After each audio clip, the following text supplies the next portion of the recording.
Ito pala yung area na pagtataniman natin ng lakatan mga choy, no? Dito, yan. Isprehan natin yan. Yan. Yun.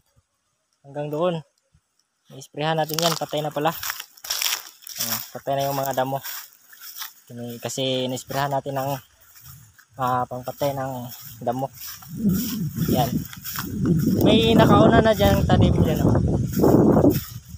Nalagyan ko pa ng mga butas para ito yung pagtaniman natin.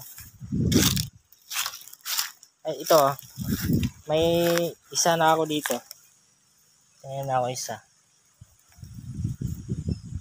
Tsaka ito. Ayan, oh. May nakatanim na pala dyan. Ayan na pala sila. Ayan, oh.